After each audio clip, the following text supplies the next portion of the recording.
এই এইভাবে নয়, এটা এইভাবে করো, বুঝতে পেরেছো? এইভাবে এটাকে করো, এটাকে সাইডগুলো এগুলোকে কেটে নাও। আর এই সাইডগুলো হচ্ছে যে এগুলো সাইডে এক্সট্রা কাপড় দিয়ে জয়েন করা হবে, এটা ফোল্ডিং করা হবে মানে। হাই বন্ধুরা, নমস্কার বন্ধুরা, তোমাদেরকে আজকে বলবো এই শপিং ব্যাগগুলো, ডিজাইন ব্যাগগুলো কীভাবে তোমরা তৈরি করে শিখবে। তো বন্ধুরা, তোমরা আমার ভিডিওগুলো একটু মনোযোগ করে দেখতে থাকো, তো তোমরা খুব সহজেই এটা শিখতে পারবে। তো দেখো ওই বন্ধুরা, আমি এইটা ব্যাগটাকে বানানোর চেষ্টা করছি, তো ভিডিওটা একটু স্কিপ না করে দেখতে থাকো।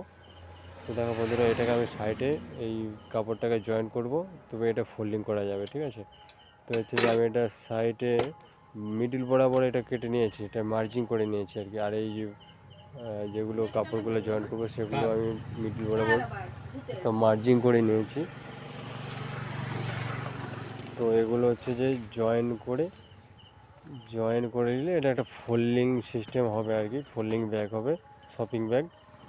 তো এই ব্যাগগুলো এত সুন্দর, ফ্যান্সি ফ্যান্সি লাগে, খুব সুন্দর একটা ব্যাগ রেডি হয়ে যাবে।